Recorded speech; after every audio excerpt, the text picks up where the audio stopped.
ऐसे मोडियां बहुत आए, बहुत चले गए।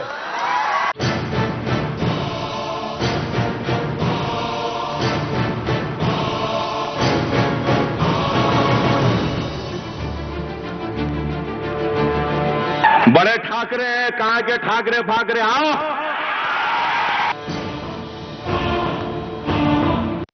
मैं तुम्हारे पास आया हूं, हिम्मत है तो तुम मेरे पास आओ, बताता हूं।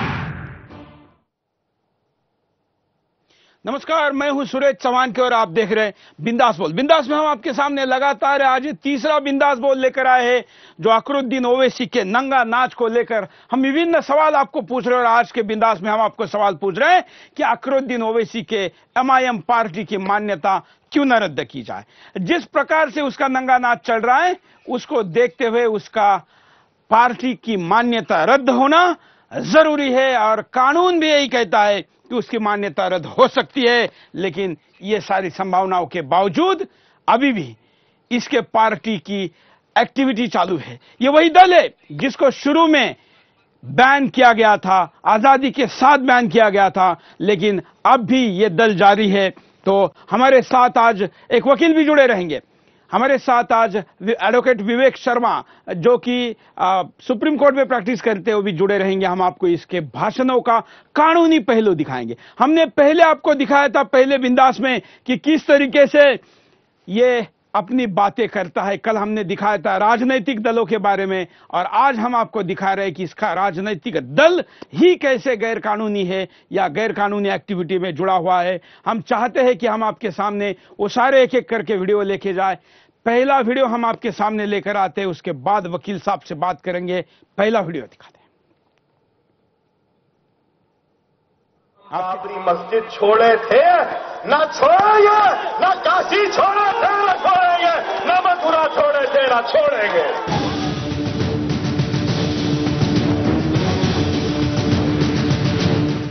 संस्थापक नेता बहादुर यार जंग भारतद्रोही था। साथ ही वो हैदराबाद को भारत में मिलाने का कड़ा विरोधी था। अपने अलग विचारों के चलते संगठन का अलग संविधान, झंडा और काम करने के तरीके बनाकर उसने उस समय के मुस्लिम लीग से संबंध स्थापित किया था। इतना ही नहीं, हैदराबाद को भारत से तोड़ने के लिए हैदराबाद की जनता को धमकाने और अपने दबाव में रखने में भी वो आगे था। 15 सितंबर 1948 को भारत ने निजाम के विरुद्ध पुलिस कार्यवाही कर उसका संस्थान 17 सितंबर को भारत में मिला दिया। उसी दिन भारत सरकार ने इत्तेहाद उल मुसलमीन संगठन पर प्रतिबंध लगा दिया था। ये प्रतिबंध साल 1957 में हटाया गया। इत्तेहाद उल मुसलमीन का मूल इतिहास यहाँ खत्म तो हो गया था, लेकिन उसकी जड़ें जिंदा थी। साल 1974 में उसके कार्य को पूरा करने का सुल्तान सलाउद्दीन ओवैसी ने शुरू किया। सुल्तान सलाउद्दीन ओवैसी ने इत्तेहाद उल मुसलमीन के काम करने के पुराने तरीके को फिर से जिंदा किया। इतना ही नहीं, उसने इस्लामी राज्य प्रस्थापित करने की राजनीति फिर से शुरू कर दी। आगे चलकर सलाउद्दीन ओवैसी ने अपने दल का उत्तरदायित्व अपने दोनों बेटों बैरिस्टर असदुद्दीन ओवैसी और अकबरुद्दीन ओवैसी को सौंप दी। आज इन दोनों भाइयों का हैदराबाद में दबदबा है। यहाँ पर इनकी सत्ता चलती है। महाराष्ट्र चुनाव की बात करें तो कुल 24 सीटों पर MIM ने अपने उम्मीदवार उतारे थे। इतना ही नहीं, महाराष्ट्र में इस पार्टी के 2 विधायकों ने अपनी जीत भी दर्ज कराई। अब इसे दहशत नहीं तो और क्या कहा जाएगा कि यहाँ की जनता इन दोनों भाइयों का विरोध नहीं करती, चाहे ये कितने ही भड़काऊ भाषण क्यों न दे। विवाद को पैदा करने में तो इन दोनों भाइयों ने महारत हासिल की हुई है। बड़ा भाई असदुद्दीन ओवैसी हैदराबाद के सांसद है, तो छोटा भाई अकबरुद्दीन ओवैसी विधायक। दोनों की शिक्षा तो उच्च स्तर की है, लेकिन स्थानीय स्तर की गंदी राजनीति करने में ये पीछे नहीं है। कुख्यात होने पर भी वे सरकार को सदा अपने दुष्कृतियों को अनदेखा करने के लिए विवश करते हैं। दोनों ही भाई कट्टरवाद को आगे रखते हैं। किसी न किसी बहाने हैदराबाद की जनता को भड़का देते हैं और अपने भाषणों में हिंदू और हिंदुओं के भगवान पर अभद्र टिप्पणी करते रहते हैं। इतना ही नहीं, अकबरुद्दीन ओवैसी को तो मोहम्मद अली जिन्ना के रूप में देखा जाता है, जो हिंदू मुसलमानों के मन में एक दूसरे के लिए घृणा फैलाने और देश को बांटने वाले अनेक सार्वजनिक भाषण करता रहता था, जिसके चलते देश का विभाजन भी हो गया था।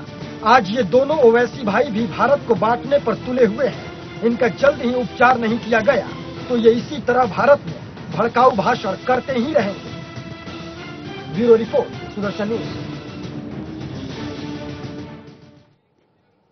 हमने आपको ये पहले इसका इतिहास दिखाया, इसका दल क्या है, इसकी पार्टी क्या है, आपको बताया कि कैसे आजादी से लेकर अब तक इसका पूरा चरित्र रहा है। और ये दल है जिस पर पहले भी बैन लग चुका है, अब ये दोबारा वही सब कुछ कर रहा है। हालांकि पहले भी करता था, लेकिन तब इसके खिलाफ बोलने वाला कोई नहीं था। पीछे हमने जब बोला तो इसको अरेस्ट हुआ है, और आप जब बोल रहे हैं तो इसको तो अरेस्ट करना ही है, इसका बेल कैंसिल तो करना ही है, लेकिन इसके दल की मान्यता भी रद्द करनी है। और इसलिए हम आपके सामने विभिन्न पहलू के साथ, प्रूफ के साथ लेकर आए हैं। और देश की न्याय व्यवस्था भले ही चुप हो, देश के राजनीतिक दल भले ही चुप हो, देश का चुनाव आयोग भले ही चुप हो, हम इन सबको बोलने के लिए मजबूर करेंगे। हम टीवी पर इसके कानूनन हम वकील के साथ चर्चा करके दिखाएंगे कि कौन सा कानून क्या कहता है और उसके आधार पर इसका भाषण क्या कहता है। देश में दंगे भड़काने, धर्म का दुरुपयोग करने, तमाम धाराएं जो कानून में है, भारत के संविधान में है, चुनाव आयोग में है, उनका उल्लंघन हो रहा है। चुनाव आयोग आपके मेरे जेब से हजारों करोड़ रुपए खर्च करके चुनाव करता है, सैकड़ों करोड़ रुपए लगाकर कैमरे हायर करता है, उनसे नेताओं के भाषणों को रिकॉर्ड किया जाता है। और उन रिकॉर्ड भाषणों पर अगर कोई कार्रवाई होने वाली नहीं है तो आखिर हमारे पैसे की बर्बादी क्यों होती? और अगर हजारों करोड़ रुपए खर्च करके जो रिकॉर्डिंग हुआ है उसका उपयोग नहीं किया है तो चुनाव आयोग से उस पैसे को वसूला जाए।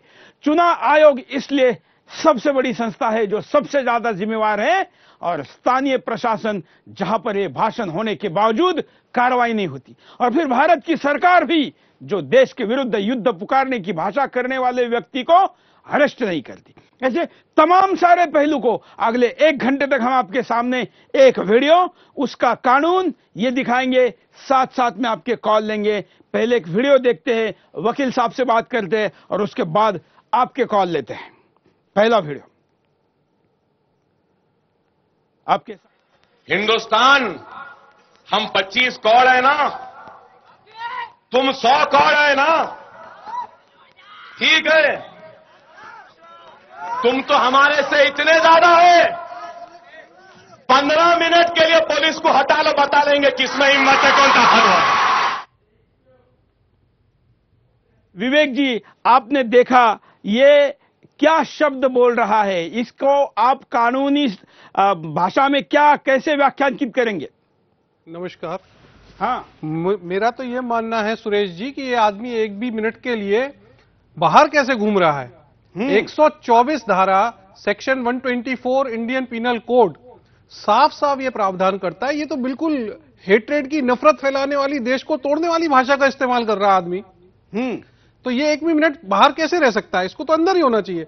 और जैसा कि ये अरेस्ट के बाद इसको जमानत मिली है, अगर चौटाला की जमानत रद्द हो सकती है, अन्य लोगों की जमानत रद्द हो सकती है, तो इसकी क्यों नहीं हो सकती? इसकी जमानत भी रद्द होगी। कोई न्यायालय को अप्रोच करेगा तो इसकी जमानत डेफिनेटली रद्द होगी। चौटाला की जमानत भी जब सीबीआई ने अप्रोच किया हाई कोर्ट को, तब कहीं जाके वो रद्द हुई, अपने आप नहीं रद्द हुई। तो लेकिन सीबीआई ने अप्रोच किया, यहां पर कौन सी गवर्नमेंट एजेंसी अप्रोच कर सकती है? यहां प्रोसिक्यूशन जो भी पार्टी है, जो भी स्टेट है, वो अप्रोच कर सकता है। एक पब्लिक के एक सिटीजन के रूप में मैं भी अप्रोच कर सकता हूं, आप भी अप्रोच कर सकते हैं। कोई नागरिक जाकर के हाई कोर्ट में लगा सकता है एप्लीकेशन कि भाई ये आदमी बाहर क्यों घूम रहा है, जबकि ये पूरे देश के लिए आज एक खुलेआम खतरा है, इंटरनल सिक्योरिटी के लिए ये खतरा है। बिल्कुल, ये बात आप बोल रहे हैं जिसके आधार पर इसको बेल मिली है उसको रद्द करने के लिए, उसको रद्द करने के लिए। बिल्कुल। और जो भाषण अभी आपने देखा, इस भाषण को आप कैसे व्याख्यानित करेंगे? ये जो भाषण है, ये जितने शब्दों का इस्तेमाल इसमें किया गया है कि हम 25 करोड़ हैं, तुम 100 करोड़ हो, आ जाओ लड़, ये क्या है? ये तो इंटरनल विद्रोह फैलाने वाली बात है। सीधे सीधे खुलेआम राज्य और देश की सरकार को चुनौती है कि रोक सकते हो तो रोको मुझे, और नहीं रोक सकते हो तो हम तो यही करेंगे। अब इसके भड़काओं में आकर के यदि कोई समाज या कोई कम्युनिटी दूसरी कम्युनिटी के प्रति नफरत की भावना से कोई अलगाव, दुराव या ऐसा कोई युद्ध छेड़ देती है, तो उसके लिए जिम्मेदार कौन है? ये बाद में जिम्मेदार है, पहले वो सरकार जिम्मेदार है जो एक्शन नहीं ले रही बिल्कुल के बाद भी। बिल्कुल। तो इसलिए इसको तो तुरंत अरेस्ट होना चाहिए। बिल्कुल। चलिए हम आपके पास फिर एक वीडियो चलाएंगे, उसकी व्याख्या के लिए आएंगे। अभी कॉलर के पास चलते हैं। बिंदास में कई लोग अपनी बात को कहना चाहते हैं और देश का एकमात्र ऐसा प्लेटफॉर्म है जो लोगों को घर बैठे अपनी प्रतिक्रिया देने के लिए खुला मंच देता है, इसलिए हम लोगों को भी बोलने का मौका देंगे, उनकी प्रतिक्रिया लेते हैं। पहले कॉलर के पास चलते हैं। जय हिंद। जय हिंद सर। बोलिए। जय हिंद सर। सर क्या कहना है आपको? मैं बात ये कहना चाहता हूँ सर, हाँ। क्योंकि ये देश में एक ओवैसी नहीं है, देश में इस तरह के बहुत से ओवैसी बैठे हैं। हाँ। और इन तरह के देशद्रोहियों से निपटने के लिए हमारे देश की सरकार को पोटा जैसे सख्त से सख्त आतंकवादी देशद्रोही कानून बनाने, जो देशद्रोहियों के खिलाफ कानून हो, बनाने चाहिए। क्योंकि ये देशद्रोही लोग सख्त से सख्त कानूनों से डरते हैं और इनसे निपटने के लिए देश में फास्ट ट्रैक कोर्ट्स बननी चाहिए। इनके मुकदमे फास्ट ट्रैक कोर्ट्स में लगने चाहिए। जल्द से जल्द इनको फैसला देकर जल्द से जल्द इनको सजा मिलनी चाहिए, क्योंकि कानून की लंबी प्रक्रिया से भी इनको फायदा मिलता है। और दूसरी बात, ये बात करता है 15 मिनट की, 15 मिनट के लिए हमें 15 मिनट की बात छोड़ो, 5 मिनट के लिए मैं आपके टेलीविजन के माध्यम से इसको चैलेंज करता हूँ कि मेरे सामने आ जाए, 5 मिनट के सिर्फ इसको मैं खत्म कर दूंगा सर। धन्यवाद। चलिए, ये तो मच्छर है, मच्छर को खत्म करने में 5 मिनट भी क्या चाहिए, लेकिन हम कानून के द्वारा काम करने वाले, संवैधानिक तरीके से काम करने वाले लोग हैं और इसीलिए ये हमारे इस कानून के द्वारा जीवन जीने की जो हमारी आदत है, जो संस्कार है, इसको ये कायरता समझता है और भोगता रहता है। और ऐसा होने के बावजूद आपके हमारे नेता, आपके हमारे सुरक्षाकर्मी, आपकी हमारी पुलिस, आपकी हमारी सरकारें चुप बैठती है और हमें बिंदास बोल में लगातार सुदर्शन पर इस मुद्दे को उठाना पड़ता है। अगले कॉलर। जय हिंद। नमस्कार सर, मैं दीपक कुमार बिहार के गया जिले से बात कर रहा हूँ। हाँ सर, मैं कहना चाहूंगा कि ऐसी जैसे मेरे बिहार में भी बहुत सारे लोग हैं और अपने जैसा मतलब बहुत लोग को तैयार कर रहे हैं। ऐसे लोग को मैं नरेंद्र मोदी जी से कहना चाहूंगा, ऐसे लोगों के ऊपर देशद्रोह का मामला दर्ज करके फांसी देना चाहिए सर। लेकिन आप बिहार में हैं, आपके आसपास घटना घट रही है, आप भी करिए ना उनके खिलाफ एफआईआर। जी मैं जरूर करूंगा सर, मैं जरूर करूंगा। चलिए, क्योंकि हर बात मोदी करेंगे तो फिर हम किस लिए है, और ऐसे छोटे से मच्छर के लिए मोदी का हथियार तोप यूज करने की आवश्यकता नहीं है। धन्यवाद। अगले कॉलर के पास चलते हैं। जय हिंद। जी जय हिंद सर। बोलिए। हाँ सर, मेरा एक क्वेश्चन था कि अभी जो सेकुलरवादी लोग हैं वो लोग कहाँ गए सर? अभी जो सेकुलर नेताओं जो है, जो अपने झंडा हर समय खड़ा करते रहते हैं देश के लिए, सेकुलर का बहुत तार रहा, तो ये लोग कहाँ गए सर? अभी क्यों नहीं इस पर प्रश्न उठाते हैं? जो ओवैसी करता है वो तो सेकुलर नहीं है ना सर? बिल्कुल। तो इस बिल्कुल, ये उन लोगों को, उस जमात के लिए आह्वान है जो अपने आप को धर्मनिरपेक्षता के नाम पर केवल अकेले हिंदुओं को निशाना बनाती है। ओवैसी जैसे लोग जब बोलते हैं तो इसके खिलाफ बोलने के लिए जमात का मुंह नहीं खुलता है, ये गायब हो जाते हैं, प्रतिक्रिया नहीं देते हैं। ऐसे विषयों से भागने वाले लोग सेकुलरिज्म के नाम पर देश में कायरता फैला रहे हैं, लोगों को नपुंसक करने का प्रयास कर रहे हैं। ऐसे लोग इन लोगों के एजेंट हैं। इन लोगों के बात में आकर धर्मनिरपेक्षता की गलत व्याख्या का हम किसी भी प्रकार में स्वीकार ना करें। अगले कॉलर। जय हिंद। बोलिए, क्या कहना है आपको? जय हिंद सर। हाँ जय हिंद सर। जय हिंद। बोलिए। मैं बोल रहा था सर, ओवैसी अगर ओवैसी हैं, मैं मानता हूं कि वो एक मवेशी है। मवेशी का मतलब क्या होता है? क्योंकि उत्तर भारत में शायद बोला जाता है, उधर क्या बाकी देश समझे, इसलिए उसका अर्थ भी बताइए। मेरा मानना है कि अगर उन्होंने 10 मिनट का टाइम दिया है तो मैं चाहता हूं कि वो एक देश में कन्याकुमारी से कश्मीर तक दौरा करें। उसी में उनको मालूम चल जाएगा कि हिंदुस्तान की क्या शख्सियत है, क्या संस्कृति है और हिंदुस्तान में रहने के लिए क्या चाहिए। धन्यवाद। वैसे इन्होंने जो मवेशी बात कही है वो जानवरों के लिए उत्तर भारत में कही जाती है, और ये तो इसको जानवर या इसको कुत्ता कहना भी उसका अपमान है, क्योंकि कुत्ता अपने मालिक के प्रति ईमानदार होता है। दुनिया का सबसे ईमानदार प्राणी कुत्ता होता है, और ये इसे भौंकना, ये शब्द यूज करना भी गलत है, क्योंकि ये कुत्ते का अधिकार है जो अपने मालिक के लिए, उसके रक्षा के लिए, उसको जगाने के लिए भौंकता है। ये तो जिस देश का नमक खाता है उसी के साथ बेईमानी करता है। अगले कॉलर। जय हिंद। बोलिए। हेलो, बोलिए। सर मैं मुशीर बात कर रहा हूँ। हाँ, महाराष्ट्र से।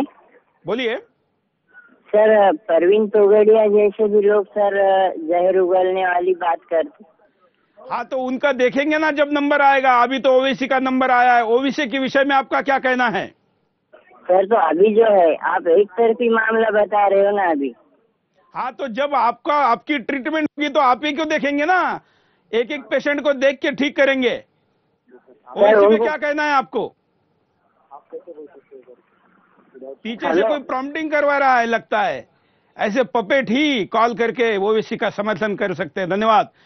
दूसरा वीडियो हम दिखाते हैं, उसके बाद फिर वकील साहब के पास चलते हैं। एक और वीडियो कानून के साथ, धारा के साथ। मेरी कामयाबी, मैं अकेला चला जाऊं तो कुछ नहीं, आप अकेले चले जाएं तो कुछ नहीं, आप हम मिल के जाएं तो ये दुनिया को फतेह कर सकते हैं। हिंदुस्तान तो बहुत छोटा है, दुनिया को फतेह कर सकते हैं। हिंदुस्तान तो बहुत छोटा है जी। मैं वकील साहब के पास चलूंगा। विवेक जी, ये हिंदुस्तान को नहीं दुनिया को फतह करने की बात करता है। लोकतंत्र के युग में फतह करना, पराजित करना, क्या कहती है कानून की धारा? ये देखिए, धारा 124, 125 दोनों में कल्पेबल ऑफेंस है। और ये समझ में नहीं आ रहा कि ये सब सुनने के बाद, मेरे ख्याल से सारे लोग इसे सुन रहे होंगे, चुनाव आयोग तक आपने भी अपनी बात पहुंचा दी होगी, फिर भी अभी तक ना तो इसकी मान्यता रद्द हुई है, ना पार्टी की मान्यता रद्द हुई है, ना इसकी मेंबरशिप गई है, ना कोई एफआईआर पे कोई एक्शन हो रहा है। मेरे ख्याल से जितने भी जागरूक नागरिक हैं उनमें से किसी ना किसी ने एफआईआर कराई होगी। मैं चाहूंगा कि इसको डिफाइन करें, इसके शब्द कैसे गलत है दर्शकों को बताइए। क्योंकि आपने देखा अभी एक कॉल आया था, बहुत से लोग ये कहते हैं कि फलाना ये कहता है इसलिए इसको माफ करना चाहिए।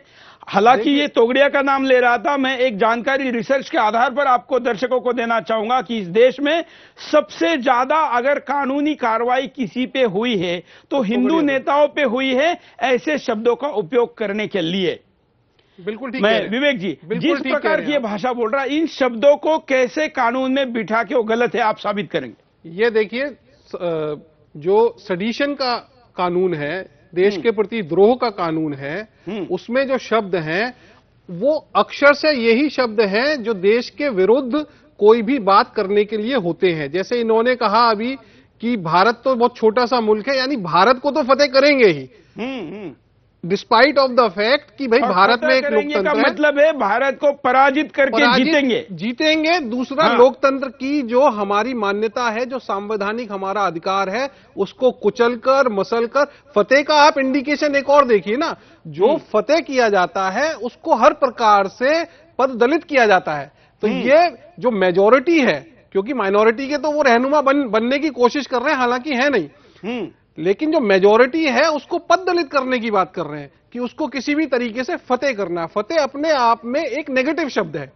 बिल्कुल। तो उस जो जनता इस देश में आए थे और इस देश को फतेह करने की बार बार बात करे और उनके वंशज होने की तरह ये बात कर रहा है, उनकी तरह ही ये बात कर रहे हैं। और मेरे ख्याल से अभी तक इनके अंदर से वो निजाम हैदराबाद वाला जो कीड़ा है वो अभी मरा नहीं है, वो इनमें किसी ना किसी रूप में जिंदा है अभी। क्या भारत के कानून में उस कीड़े को मारने की हिम्मत, ताकत है या नहीं है? बिल्कुल है, बिल्कुल ताकत है। आप देखिए, 3 साल से लेकर के लाइफ इंप्रिजनमेंट तक का प्रावधान है धारा 124 में। तो यदि कानून अपना काम करेगा तो जेल की सलाखों के पीछे होने चाहिए, ये बाहर कैसे घूमेंगे? लेकिन बिल्कुल लोग कानून काम नहीं करता, इसलिए देश के न्यायालयों को हम इस कार्यक्रम का वीडियो भेजेंगे।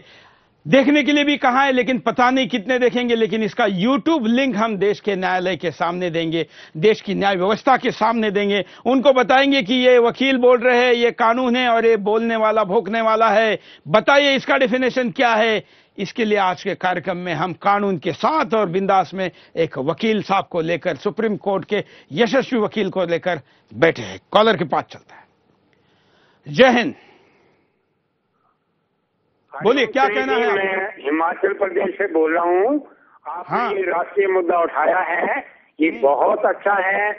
इस बार ये जो आपने मुद्दा उठाया है, ऐसे वैसे राष्ट्रद्रोहियों को जरूर जरूर सजा मिले और इनको बाहर निकलने के सारे रास्ते बंद हो जाएं।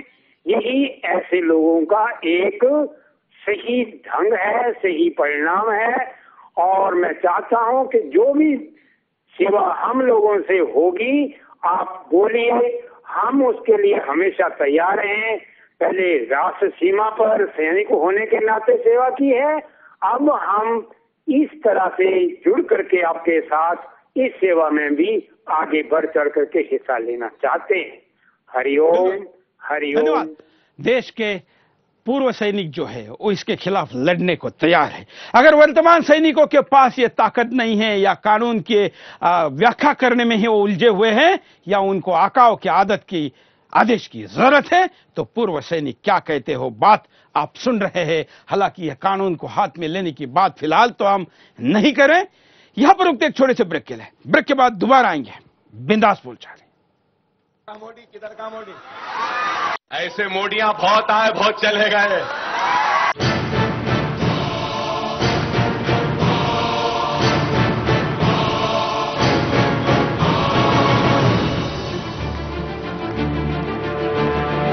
बड़े ठाकरे, कहां के ठाकरे फाकरे, आओ।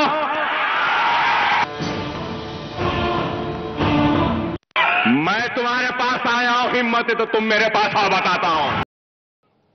ब्रेक के बाद आपका एक बार फिर से स्वागत है। आप देख रहे बिंदास बोल, और बिंदास में हम आपके सामने मुद्दा लेकर आए ओवैसी का। जिस प्रकार से ओवैसी ने यह सारा नंगा नाच किया है, इसके ऊपर देश का कोई भी मीडिया हाउस कुछ भी बोलने को तैयार नहीं है। लेकिन हमने तय किया कि पहले भी हम इसको अरेस्ट करवा चुके हैं, अब भी करवाएंगे, और इसलिए किसी भी कीमत पर कार्यक्रम तब तक जारी रखेंगे जब तक इसकी अरेस्ट नहीं होती। और आज हम लगातार तीसरा बिंदास आपके सामने लेकर आए। आज वकील के साथ हम आपको बात दिखा रहे, शब्द दिखा रहे, कानून दिखा रहे, और कानून की मजबूरी भी ध्यान में आ रही है, और आप और हम क्या कर रहे हैं, क्या कर सकते हैं, यह भी दिखा रहे। आइए एक और वीडियो देखते हैं, क्या कहता है यह आपके अपने अगले वीडियो। क्या क्या जो पूजा करते हैं, कितने राम लक्ष्मण दुर्गा लक्ष्मी फुला, क्या क्या है, कितने भाई, हर 8 दिन में एक नया पैदा हो जाता है। अब तो नए आ गए, गणेश थे, वो थे महाराज, अब हनुमान जयंती आ गई, रामनवमी आ गई, लक्ष्मी मालूम थी, ये भाग्य लक्ष्मी आज तक नहीं सुने। ये कौन सी नहीं है भाई? और दुर्गा सुने, ये सुने, बहरहाल मैं क्या बोलूं, कैसे कैसे नामा है। ये मुबारक महफिल में वो मनुष्य नामों को लेके खराब करना नहीं चाहता। बताइए, मगर भाग्य कहां से आई है? वकील साहब के पास चलते हैं। इस वीडियो को देखने के बाद कौन सी धारा आप इस पे लगाने की सिफारिश करेंगे? देखिए, पहले तो जो इन्होंने शब्द बोला मुबारक महफिल में मनहूस नाम, एक ऐसा शब्द जो लार्जली इस देश की मेजॉरिटी को, उसके मान्यताओं को ध्वस्त करने के लिए, उनको इफेक्ट करने के लिए जानबूझकर बोला जा रहा है, सिर्फ और सिर्फ इस मुबारक महफिल को एड्रेस करने के लिए। ये विशेषण लगा के बोला जा रहा है कि ये मनहूस शब्दों का इस्तेमाल इस मुबारक महफिल में क्यों करें। तो और सीधे सीधे आप देख रहे हैं वीडियो से जो मुझे पता चल रहा है कि सारे लोग शोर मचा रहे हैं, उसकी वाहवाही कर रहे हैं, उसको जल्लोष हो रहा है, हाँ, उन्माद हो रहा है, उसको प्रशस्ति दे रहे हैं कि हाँ तुम एक अकेले हो जो ऐसा बोल सकते हो। तो इस पे सीधे सीधे सेक्शन 153 जो सीधे सीधे कहता है किसी की धार्मिक भावनाओं को ठेस पहुंचाना, 153 ए अलग है, दोनों में यह प्रावधान है कि आप किसी की धार्मिक भावनाओं को भड़का करके किसी और की धार्मिक भावनाओं को आहत नहीं कर सकते। 3 साल तक की सजा है या फाइन है या दोनों हो सकते हैं। यदि जैसे आपने कहा कि इसमें मुबारक महफिल में इसने भगवानों को जिस प्रकार से गलत शब्द का यूज किया, मैं कहूंगा इस वीडियो को जरा दोबारा दिखाएं, इसमें और क्या है वो भी एक बार देखते हैं, और इसको आप भी सुनिए, दोबारा इसी वीडियो को दिखाते हैं। जो पूजा करते हैं, कितने राम लक्ष्मण दुर्गा लक्ष्मी फुला क्या क्या है, कितने वही हर 8 दिन में एक नया पैदा हो जाता है। अब तो नए आ गए, गणेश थे वो थे महाराज, अब हनुमान जयंती आ गई, रामनवमी आ गई, लक्ष्मी मालूम थी, ये भाग्य लक्ष्मी आज तक नहीं सुने, ये कौन सी नहीं है भाई। और दुर्गा सुने, ये सुने, बहरहाल मैं क्या बोलूं, कैसे कैसे नामा है। ये मुबारक महफिल में वो मनुष्य नामों को लेके खराब करना नहीं चाहता। बताइए मगर भाग्य कहां से आई है। विवेक जी, आपने तो एक शब्द पकड़ा था, ये तो पूरा ध्यान से सुनने पे लगता है कि हर शब्द गंदा है। हर शब्द गंदा है, हर शब्द में अंतर्निहित जो भावना है वो सीधे सीधे इस देश के मेजॉरिटी को सीधे हिट करने के लिए है और अपनी कॉन्स्टिट्यूएंसी को ये बताने के लिए है कि भाई ऐसा मैं करूंगा और तुम मेरे साथ हो और तुम ये करो, तुम इस काम को करो। तो ये क्या है, सीधे सीधे दंगा भड़काने वाली बात है। यदि वहां जो पब्लिक बैठी हुई है वो इसमें उन्मादी होकर के और निकल पड़े एक जुलूस लेके और उन्माद फैला दे और वहशत फैल जाए पूरे देश में, भय का वातावरण बन जाए उस जगह पर। तो कई दंगे हुए हैं वहां पर, वैसे भी 12 महीने दंगे का माहौल है, तो इसकी दहशत है। तो ये सब है इसी के कारण ना, ये सब इन सब इस तरीके की भाषणों के कारण ही है जो सीधे सीधे 153 से हिट होता है, 153A से हिट होता है। तो कानून क्या कर रहा है, क्यों सो रहा है कानून वहां? चंद्रबाबू नायडू क्या कर रहे हैं वहां पर? उन्होंने आज तक एक्शन क्यों नहीं रहे थे? और अब चंद्रबाबू नायडू भी है, चंद्रबाबू नायडू के साथ वहां पर भाजपा है, वो चंद्रबाबू नायडू को जरा हिलाए, इस पर कुछ करने के लिए कहे। हालांकि आंध्र प्रदेश और तेलंगाना भी अलग स्टेट हो गए हैं, लेकिन तेलंगाना का तो और शायद रोना अलग हो सकता है, क्योंकि वहां पर एक और कम्युनल सरकार होने की बात सारे फेसबुक पर लोग कह रहे हैं, जो वहां की सरकार को कम्युनल कह रहे, इसलिए उसकी तरफ से कितनी कार्रवाई होगी पता नहीं। लेकिन विवेक जी जिस तरीके से कह रहे, आपने वकालत के अनुभव के आधार पर कह रहे कि इसमें कोर्ट ही बड़ी कार्रवाई कर सकता है, वहां के स्थानीय प्रशासन ने या जागरूक नागरिकों ने, देशभक्तों ने इस विषय के लिए कोर्ट पे जाना जरूरी है। कॉलर के पास चलता है। जय हिंद। मैं मुंबई से मुन्ना गुरु बनारसी बोल रहा हूँ। मैं इसके बारे में एक बात ये कहना चाह रहा हूँ सर। हाँ। एक पागल आदमी जो मुट्ठी भर लोगों को बहका करके और ऐसी बेवतुकी भाषा बोल रहा है, और पहले तो मैं आपके चैनल को बहुत बहुत धन्यवाद देना चाहता हूँ और देश के तमाम लोगों को ये निवेदन करना चाहता हूँ कि आपके इस राष्ट्रभक्ति के अभियान में अपने आप को शामिल करें, और मैं भी अपने आप आपकी आवाज में अपनी आवाज मिलाते हुए मैं अपनी कविता के माध्यम से अपनी बात कहूंगा ताकि ज्यादा से ज्यादा लोगों को प्रभावित कर सके। सर बिल्कुल बोलिए। गया है कर दो खबर सियारों को, शेर हिंद का जाग गया है कर दो खबर सियारों को, कभी भूल कर भी मत छेड़ो जंग लगी तलवारों को, जिनके कुकृत्यों से अपनी मातृभूमि शर्मिंदा हो, पकड़ के अंदर डालो ऐसे ओवैसी जैसे गद्दारों को। और एक बात और मैं कहना चाहता हूं सर कि चौराहे पर द्रौपदी खींची जा रही चीर, ऐसे ही लग रही भारत की तस्वीर। भारत की तस्वीर ओवैसी बना दुशासन, विश्व पितामह बना खड़ा कानून प्रशासन। मुन्ना गुरु भयंकर कितनी चूक हमारी, अब जनता ही कर सकती है, अब जनता ही बन सकती है अब कृष्ण मुरारी। धन्यवाद। जय हिंद सर। वाह धन्यवाद। अब ये सही कहा है और इसलिए मैं आपके पास आया हूं। इस देश की 125 करोड़ जनता ही कृष्ण के भूमिका में आए तो ऐसे दुर्योधन का हम नाश कर सकते हैं, जिनकी उपमा इन्होंने दी कि जहां पर द्रौपदी का वस्त्रहरण हो रहा था वहां पर भी रथी महारथी थे, लेकिन मजबूर थे।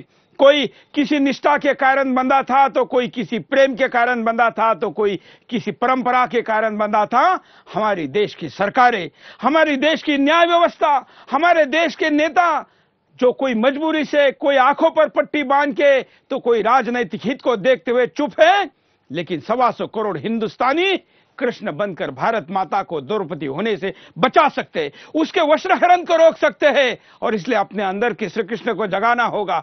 श्री कृष्ण एक प्रतीक है इस हिंदुस्तान को निष्वस्त्र होने से बचाने के लिए, और 125 करोड़ लोगों की परंपरा श्री कृष्ण से जोड़ी है, और इसलिए उन्होंने इस भूमिका को करना होगा। ये सबसे बेहतरीन आज का कॉल था, ऐसा मैं कहूंगा। ऐसे कॉलर को धन्यवाद दूंगा। और जो बात इस कॉलर ने कही है कि हम अपना आवाज इसमें जोड़ेंगे, हम सोमवार से कैंपेन चालू कर रहे हैं। हम चुनाव आयोग के नंबर चलाएंगे। चुनाव आयोग के लैंडलाइन के नंबरों पर फोन देश भर के लोग करें। 2 दिन में अगर उन्होंने उन लैंडलाइन नंबर पर जाने वाले फोन के बाद अगर कार्रवाई नहीं की, तो हम देश के चुनाव आयोग के 3 जो आयुक्त है उनके मोबाइल नंबर भी चलाएंगे, देखेंगे क्या कार्रवाई हमारे ऊपर होगी। लेकिन हिंदुस्तान इनके कानों में चिल्लाकर कहेगा कि इसको अरेस्ट करो। अगले कॉलर के पास चलते हैं। जय हिंद। हेलो, बोलिए। जी सर, मैं क्या कहना चाहता हूँ सर, ये हमारे यूपी में भी सर ऐसे ही बोलते हैं सर। तो सर यूपी में भी सर यूपी का भी दिखाने चाहिए सर। आप भेजिए ना हमको, ऐसे जितने भी सर फिरे हैं उनके वीडियो भेजिए। ये बात केवल ओवैसी तक रुकेगी नहीं, ऐसे ओवैसी जैसे जितने लोग देश में जहां भी होंगे उनको जरा हिंदुस्तान का पानी दिखाना पड़ेगा। अगले कॉलर। जय हिंद। बोलिए सर। योगेश अवस्थी बात कर रहा हूँ जी, हिमाचल से। हाँ सर, गली का कुत्ता शेर होता है, गली का कुत्ता शेर होता है, लेकिन वो बाहर आके बोले तो बात माने। इन मुसलमानों को तो 10 मिनट में ठोक दें, ये बात कर रहे हैं 10 मिनट के लिए। नहीं, चलिए हमने उसकी भाषा नहीं उपयोग में लानी, हमने उसके भाषा को नहीं दोहराना है, क्योंकि ये 125 करोड़ और 125 करोड़ में 2 पार्ट करके, एक को 25 और एक को 100 कर जो आपस में भिड़ाना चाहता है, इसके इरादे को हम नहीं करना चाहते पूरा। क्योंकि ये तो यही चाहता है कि 125 में से 25 और 100 भिड़ जाए, 25 का ये नेता बन जाए, और भले 25 के नेता बन के ये 100 पे राज करे ना करे, 25 का तो ये राज कर पाए। इसको धर्म से कोई हमदर्दी नहीं, इससे उस 25 करोड़ से कोई हमदर्दी नहीं है। इसको तो बस सत्ता चाहिए। ऐसे भूखोलों का वंशज है जो सत्ता के लिए कुछ भी कर सकते हैं। अगले कॉलर। जय हिंद। जय हिंद। मैं अंकिता जम्मू से बोल रही हूँ। बोलिए। जी हाँ, MIM पार्टी ऐसी देशद्रोही पार्टियों को बर्खास्त कर देना चाहिए, क्योंकि ऐसी सांप्रदायिक पार्टी की वजह से ही भारत में अभी तक हजारों दंगे हुए हैं, जिसमें मेरी कितनी ही बहनें विधवा हुई हैं और कितने ही बच्चे अनाथ हुए हैं, कितनी ही माताओं की गोदें सुनी हुई हैं। इसीलिए ऐसी पार्टीज को बैन कर देना चाहिए, और साथ ही उन लोगों को या उन पार्टीज जो इनका सपोर्ट कर रही हैं उनके खिलाफ भी केस दर्ज होने चाहिए। धन्यवाद। बिल्कुल, धन्यवाद। अगले कॉलर के पास चलते हैं, आप भी कॉल कर सकते हैं। जय हिंद। आंध्र प्रदेश से, तेलंगाना राष्ट्र से बात कर रहा हूँ। मेरा नाम मुरली भट्टर है। हाँ सर, ये जो ओवैसी का जो आप बता रहे हैं ना, हाँ, ये एक नंबर का बदमाश है। ये अपने भारत देश के लिए सबसे बड़ा खतरा है। और इस पर जो है ना, किसने शह दी है? अपने पॉलिटिकल लीडर्स ने शह दी है पूरी। आज अगर ये इतनी अपने हिंदू देवी देवता के बारे में इतना अगर बोलता है, तो इसको पूरी शह दी है अपने पॉलिटिकल लीडर्स ने। अगर इसको कभी दबाया जाता तो इसकी इतनी हिम्मत नहीं होती थी कि अपने बारे में, अपने देवी देवता के बारे में, अपने हिंदू धर्म के बारे में कुछ भी बोले। तो सबसे पहले पॉलिटिकल लीडर्स को जो है ना, अपने हिंदुस्तान के, उनके वोटों की भीख मांगनी चाहिए। अगले कॉलर के पास चलते हैं, उनकी बात सुनते हैं। आप भी फोन करिए, अगर फोन नहीं लगता है तो आप फेसबुक पर अपनी प्रतिक्रिया दीजिए, व्हाट्सएप पर मैसेज दीजिए, और साइट पर भी अपनी चैटिंग रूम में चैटिंग के द्वारा अपनी बात को कहिए, अपनी अभिव्यक्ति जारी रखिए। अगले कॉलर। जय हिंद। हेलो, बोलिए। जय हिंद सर। बोलिए, क्या कहना है आपको?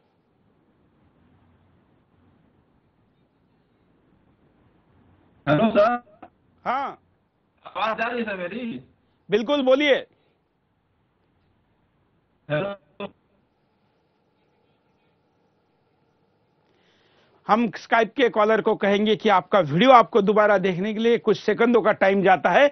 जब भी टेलीफोन का कॉल हो या वीडियो कॉल हो, कनेक्ट होते ही बोलते जाइए। आपको अपना वीडियो देखना है तो कार्यक्रम का पुनः प्रसारण रात को 11 बजे और सवेरे 9 बजे होता है, तब इसको देखिए। यूट्यूब पर देखना है तो youtube.com/sudarshan TV चैनल ये इंग्लिश में, और youtube.com/sudarshan न्यूज ये हिंदी में हम टाइटल के साथ इसमें अपने वीडियो को, प्रोग्राम को डालते हैं। अगले कॉलर। जय हिंद। जय हिंद सर। बोलिए। मैं दिल्ली से बोल रहा हूँ। एक्चुअली मैं पहले तो आपको भी धन्यवाद देना चाहूंगा कि आपने पहली बार ये न्यूज जो भारत की जनता के सामने जो लाया है, इसमें many thanks to this channel. और दूसरी चीज, हम ये तो जब से मैं देखना से शुरू किया तब से मतलब खून खोलने उठा कि हमारी देवी देवताओं के बारे में ये बिंदास बोल के जा रहा है। फिर भी हम लोग अभी भी, जैसे मुझे वो क्रांतिवीर का डायलॉग याद आ रहा है ना, नाना पाटेकर ने जो सोए मुर्दों को जगाया जाता है, वही मतलब वो चीज मुझे बोलने के लिए ही बोला जाता है। जो नाना पाटेकर ने जैसे डायलॉग बोल बोल के मतलब जगाया गया था, वैसे भी आप बोल बोल के हमारी मतलब जो अंदर की शक्ति आप जगा दिए थे। ठीक है, तो मैं बताना चाहूंगा कि मतलब मेनी थैंक्स, ये आप मेरे सामने लाएंगे। बाकी नेक्स्ट जो करना है हमको करना है, हमको अभी टाइम आ गया, सब यूनिटी बन के। बिल्कुल धन्यवाद आप करिए। और अगर जाग गए हैं तो यही तो करने के लिए बिंदास बोले, यही तो करने के लिए सुदर्शन है। हिंदुस्तान को उसके असली रूप की पहचान दिलानी है, उसके स्वाभिमान को जगाना है। ऐसे जो मच्छर हैं ये तो यूं उड़ जाएंगे। हमारे अंदर की गंदगी को साफ करिए, मच्छर पनपेंगे नहीं। आप जग गए। वैसे हिंदुस्तान में कई जगह पर हिंदुस्तानी जगकर कई प्रतिक्रिया दे रहे। फेसबुक पर तो कई प्रतिक्रिया आई है, कुछ वीडियो में प्रतिक्रिया हम यहां पर दिखाते हैं। दिल्ली में इस MIM के अकबर ओवैसी के भाई जो है असाउद्दीन ओवैसी, जो सांसद है, उसका घर है। उस घर पर आज कुछ जागरूक देश प्रेमियों ने आंदोलन किया, प्रदर्शन किया। क्या क्या हुआ है कुछ झलक यहां पर दिखाता है। ये उसका सरकारी घर है। घर पर कोई भी नहीं था, सब भाग गए इन लोगों को आते हुए देखकर।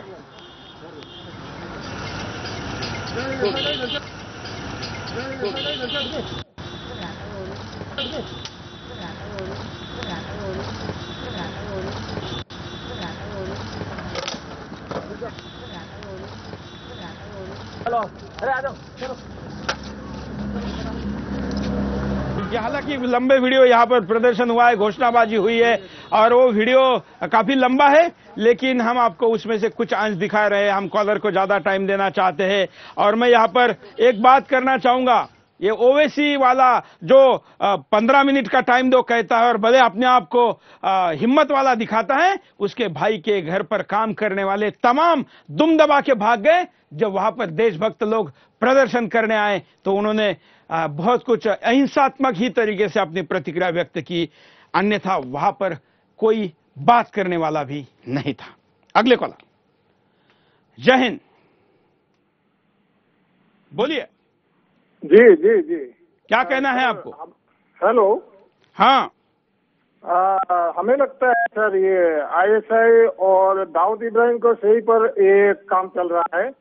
तो ऐसा नहीं होना चाहिए। हम लोग का हिंदुस्तान एक धर्मनिरपेक्ष देश है और सब लोग यहाँ भाईचारे से रहते हैं, अमन में रहता है, शांति में रहता है। शांति बढ़ाने के लिए काम करना है, गरीब के लिए काम करना है, उन्नति के लिए काम करना है। ये सब क्या देख रहा हूँ, हमारा देश अभी थोड़ा विश्व के लेवल पर थोड़ा उन्नति कर रहा है, तो इसको डिप्रेशन करने के लिए घर का आदमी शुरू हो जाता है, तो हम लोग का देश और ये गरीब कहाँ से हटेगा और अमन शांति कहाँ से आएगा? ये बहुत चिंता की बात है। तो बिल्कुल बिल्कुल, धन्यवाद, बड़ी अच्छी बात की। आम हिंदुस्तानी क्या चाहता है, इस स्कॉलर ने बता दिया। आम हिंदुस्तानी चाहता है शांति बने, आम हिंदुस्तानी चाहता है कि सब लोग भाईचारे से रहे, लेकिन ये नहीं चाहता है कि शांति बने, क्योंकि अशांति के दिनों में इसकी दुकान चलेगी। शांति के दिनों में इसको कोई पूछेगा नहीं। भाईचारा रहेगा तो MIM जैसे पार्टी को कौन वोट देगा?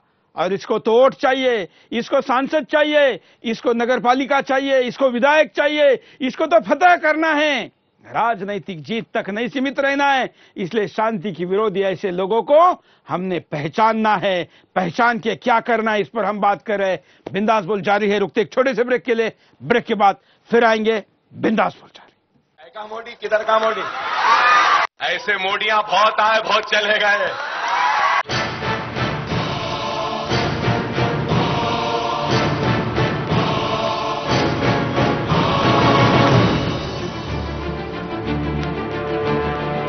बड़े ठाकरे हैं, कहां के ठाकरे फाकरे, आओ।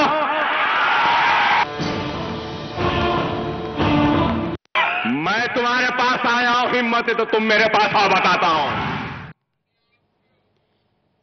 ब्रेक के बाद आपका एक बार फिर से स्वागत है। आप देख रहे बिंदास बोलो, और बिंदास में हम आपके सामने मुद्दा लेकर आए। जिस तरीके से इस पूरे एपिसोड में अब तक हिंदुस्तानियों ने अपनी बात को रखा है, बचे हुए 15 मिनट में भी हम चाहेंगे कि आप अपनी बात को कहें। हम आपके सामने तमाम विषयों को लेकर वकील, कानून और भारत का संविधान क्या कहता है ये भी दिखा रहे। हिंदुस्तानियों के भी कॉल ले रहे, प्रतिक्रिया ले रहे। जहां से यह आता है, जहां पर यह अपनी दहशत का दावा करता है, जहां पर यह अपनी झूठी मर्दानगी को पेश करता है, वहां पर इस कार्यक्रम को दिखाने के बाद लोगों ने क्या प्रतिक्रिया दी है आपको दिखाते हैं। तेलंगाना से ही, हैदराबाद से ही क्या क्या आया है, देखिए।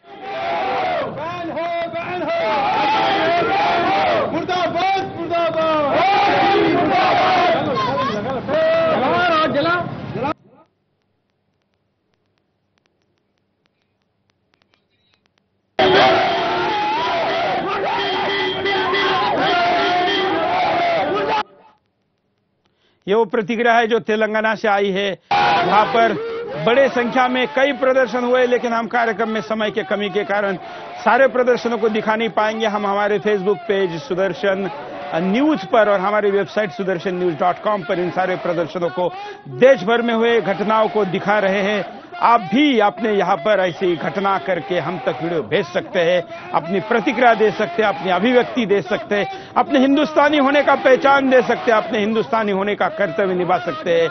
ऐसे भौंकने वालों का मुंह बंद करने के लिए हिंदुस्तान जाग रहा है, ये भी दिखा सकते हैं। और ये सब कुछ करने के लिए हम आपके साथ हैं।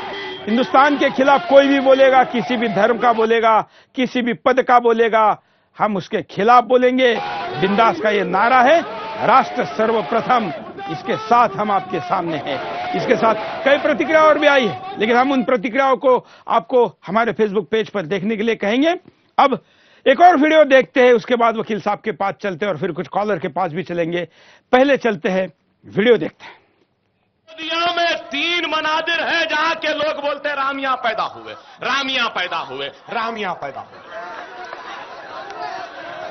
और फिर हरियाणा में कौशल्यापुरम है, कौशल्यापुरम, सुनो जरा बच्चों, हरियाणा में कौशल्यापुरम है।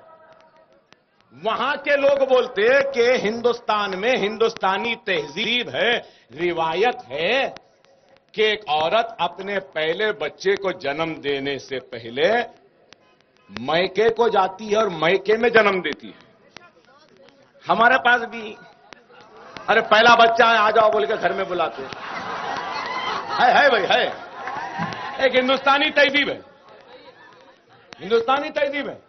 इसी तरीके से हरियाणा कौशल्यापुरम के लोग बोलते हैं कि कौशल्या वहां की थी। कौन कौशल्या? राम की मां, दशरथ की बीवी। और वहां के लोग बोलते कि कौशल्या हिंदू तहजीब के हिसाब से मैके को आई थी हरियाणा को, कौशल्यापुरम में, और राम वहां पैदा हुए। 3 पुजारियां बोल रहे हैं अयोध्या में, यहां। अरे अडवाणी, वाजपेयी, उमा भारती, मोदी, बता आखिर राम की मां कहां गई, किधर जन्म दी? ये वीडियो देखकर अगर किसी का खून नहीं खोलता है तो फिर वो हिंदुस्तानी नहीं हो सकता है। मैं विवेक जी के पास जाऊंगा। विवेक जी, कितना अपशब्द है प्रभु रामचंद्र की मां के लिए, कितना बड़ा अपशब्द यूज करने के बावजूद, और ये शब्द यूज करने के बावजूद ये व्यक्ति हिंदुस्तान में रहता है। क्या कहता है कानून? देखिए, धारा 295A भारतीय दंड संहिता 1860 क्लियरली ये कहती है कि यदि किसी की धार्मिक आस्था, विश्वास या भावनाओं को कोई ठेस पहुंचाता है तो वो एक क्राइम करता है, एक ऑफेंस करता है, एक अपराध करता है पूरे देश की जनता के प्रति, मेरे आपके प्रति नहीं, सबके प्रति कर रहा है। और ये आप तो ठेस पहुंचाने की बात करें, ये तो लात मारा है, ये तो उससे भी बड़ा अपमान कर रहा है। और ये तो ठेस पहुंचाने का कानून है, ये तो ठेस पहुंचाने सी बड़ी घटना है, इसके लिए क्या कानून है? ये जो 295A है, इसमें 3 साल की सजा का प्रावधान है। सीधे सीधे यदि आप इस तरीके की स्पीच देते हैं और वो कानूनन सिद्ध होती है तो आपको सीधे सीधे 3 साल की सजा होगी, जिसके अंतर्गत यदि आप कन्विक्ट होते हैं तो आप हमेशा के लिए बैन हो जाते हैं। लेकिन विवेक जी, ये कैसा कानून है? भारत के आदर्श पुरुष जिनका फोटो भारत के संविधान पर है, जिनको सबसे बड़े भगवान के तौर पर हिंदुस्तान में जाना जाता है, ऐसे व्यक्ति के मां के लिए आप शब्द कहने के लिए सिर्फ 3 साल की सजा? मुझे लगता है आप तो भारतीय कानून की बात करें, और ये भारत के कानून को नहीं, शायद इस्लामी कानून को मानता है। उसके अनुसार अगर वहां के कानूनों को देखेंगे तो कुछ आप बता पाएंगे? वहां तो हाथ के बदले हाथ, मुंह के बदले मुंह, अब जबान के बदले जबान। जबान ज्यादा चला रहा है तो जबान खींच ली जाएगी यदि वो कानून चलाया जाएगा तो अगर इसके ऊपर भारत के कानून नहीं चल सकते तो जो कानून ये चाहता है उसको चलाकर इसको उपचार करने की आवश्यकता है। तय करना है प्रशासन को कि वो क्या करता है। कॉलर के पास चलते हैं, कॉलर की प्रतिक्रिया लेते हैं। जय हिंद। नमस्ते, वंदे मातरम। बोलिए। आपने थोड़ी देर पहले इनके ओवैसी जी की तुलना इनसे की, अपने दुर्योधन से। हाँ। मैं तो ये कहता हूं ये तो दुर्योधन से भी निकृष्ट हैं। वो तो बहुत उत्तम आदमी था। बिल्कुल मैं मानता हूं। और दूसरी बात यह है कि आपका सुझाव बड़ा अच्छा है कि जो इलेक्शन कमीशन को, हेलो, हाँ बोलते रहिए। इलेक्शन कमीशन की जो है, हम सब गुहार लगाएंगे उनको। और अभी मैंने पीछे किसी इसमें देखा था, जो चीफ इलेक्शन कमिश्नर हैं वीएस संपत जी, वो बड़े धार्मिक प्रवृत्ति के आदमी थे, दिखाई दिए, कई मंदिरों में जाते आते हैं। तो इन्होंने आजम खान वगैरह के भी स्पीच में रोक लगा दी थी। तो हमें विश्वास है कि जैसे हम आप कैंपेन बताते हैं, उस कैंपेन में अगर हम लोग सहयोग देंगे तो हो सकता है कि ओवैसी जी का भी आगे से पत्ता साफ हो जाएगा। ओवैसी को जी क्यों लगा रहे जी? कि किसी भी रैली में आगे से हमारे संस्कार है, आप गलत नहीं, क्योंकि हमारी जबान को आदत है, हम गलत नहीं बोल सकते, लेकिन इसके संस्कार बताते हैं। न जाने ये कहा क्या पर कैसे पैदा हुआ, इसकी जबान जब भी खुलती है तो हिंदू देवी देवताओं के खिलाफ ही खुलती है। कई और इसके वीडियो है, मैं वो सारे वीडियो अगर दिखाऊं तो महीने तक चलेंगे। हिंदुस्तान ये कैसे सहन कर पाता है? ये सहनशीलता कायरता में तब्दील हो रही है, इसलिए बोलने वालों को हम बढ़ावा देते हैं। चलते अगले कॉलर के पास, वो क्या बोलना चाहते हैं सुनते हैं। जय हिंद। जय हिंद साहब, मेरा नाम जीडी प्रदीप सिंह हैदराबाद से बात कर रहा हूँ। हाँ तब हमारे जो एक विधायक थे 1982 में, शिवलाल सिंह एमएलए लेवल के, हाँ, उन्होंने, इनके पिताजी थे, इनका बाप था एक सुल्तान सलाउद्दीन अवैसी बोल के, उसको असेंबली के अंदर चप्पल से मारा था। हाँ। तो अभी हमारे विधायक है टी राजा सिंह जी गोशामहल क्षेत्र से। हाँ। अभी उसको बताएंगे कि असेंबली के अंदर, हमारी असेंबली के अंदर उसको एंट्री नहीं देने का है और उसको चप्पल से मारने का है अभी। चलिए, चप्पल तो इतिहास, इसके बाप को चप्पल मारा था, वही सजा अगर दूसरी पीढ़ी कर रही है तो जरा दूसरा कुछ सोचिए, बड़ा सोचिए। धन्यवाद। हम आपको एक और वीडियो दिखाते हैं, अभी किसी ने इसके लिंक को भेजा है, इसको भी देखते हैं। हमको जाने की बात कहने वालों, खुदा ना खास्ता, 1000 मर्तबा खुदा ना खास्ता, पहले तो नहीं जाने वाले। हम गए तो खाली हाथ नहीं जाएंगे, ताज को भी ले जाएंगे, लाल किले को भी ले जाएंगे, कुतुब मीनार को भी ले जाएंगे। बचेगा क्या? अयोध्या की वो टूटी फुट्टी राम की मंदिर बचेगी, वो अजंता एलोरा की नंगी नंगी मूर्तियां बचेंगी, और क्या रहेगा? अरे हम मरते भी हैं तो इस जमीन में 2 गज जमीन लेकर दफन होते हैं, क्योंकि हमको इस मिट्टी से मोहब्बत है। तुम मरते हो तो जलकर फिजाओं में आवारा की तरह चले जाते हो। मैं विवेक जी के पास चलूंगा। विवेक जी, इस वीडियो पर क्या कहेंगे? मानसिकता आप देखिए कि हम जाएंगे भी तो लूट के ले जाएंगे, जैसे मोहम्मद गौरी ले गया था। हाँ, वही सारी तो आए थे, लूटने आए थे, लूट के ले गए। अब खुदा ना खास्ता यहां हम लोगों की सहिष्णुता के कारण बस गए, तो अब उसका भी नाजायज फायदा उठाना चाहते हैं। नंबर 1 बात। नंबर 2, जिस तरीके की भाषा का ये प्रयोग कर रहे हैं, मेरा पूछना यह है कि वरुण गांधी ने क्या किया था जो उसे जेल हुई थी? वरुण गांधी ने तो ऐसा कुछ भी नहीं बोला था, कभी कोई ऐसी हेट्रेड स्पीच नहीं थी, लेकिन चुनाव आयोग ने संज्ञान लिया और उसको जेल के पीछे भेज दिया। क्यों? वो एक मेजोरिटी को रिप्रेजेंट करने वाला नेता है, इसलिए। और इनके खिलाफ कोई एक्शन नहीं होगा। क्यों नहीं होगा साहब? 505 सेक्शन आईपीसी का क्लॉज 2 एंड क्लॉज 3 क्लियरली ये कहते हैं कि इस तरीके की हेट्रेड की भाषा बोलने वालों को कम से कम 5 साल की सजा होनी चाहिए।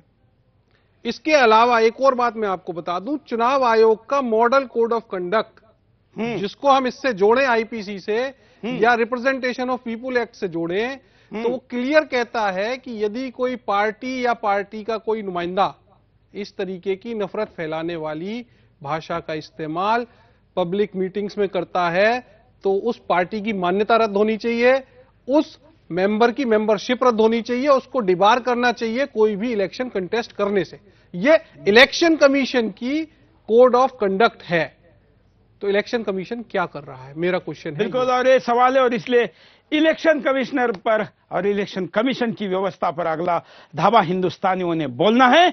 हम सब मिलकर इलेक्शन कमीशन को पूछेंगे कि एमआईएम की मान्यता क्यों रद्द नहीं हुई, आप खुद पर क्यों नहीं जागे हैं, और अगर आपके जागने से नहीं बात बनी तो हिंदुस्तान जाग गया है। और इसलिए हिंदुस्तान कल से, सोमवार से इलेक्शन कमीशन को और तमाम व्यवस्थाओं का सवाल पूछेगा।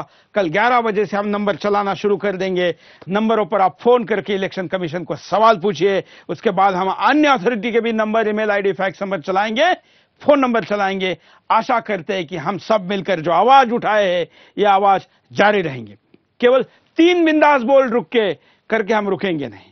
यह मुद्दा हमने जैसे कहा था तब तक चलाएंगे जब तक इसके ऊपर कार्रवाई नहीं होती, 5-25 एफआईआर नहीं होते, चुनाव आयोग इसके ऊपर संज्ञान लेकर कोई कार्रवाई की पहल नहीं करता, या भारत सरकार, महाराष्ट्र सरकार, तेलंगाना सरकार इस विषय पर कोई पहल नहीं करती।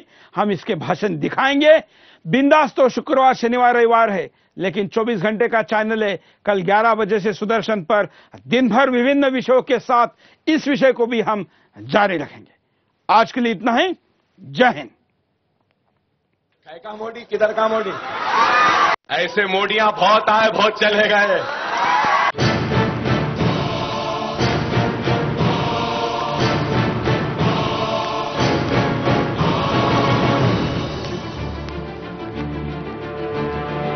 बड़े ठाकरे हैं, कहां के ठाकरे फाकरे, आओ।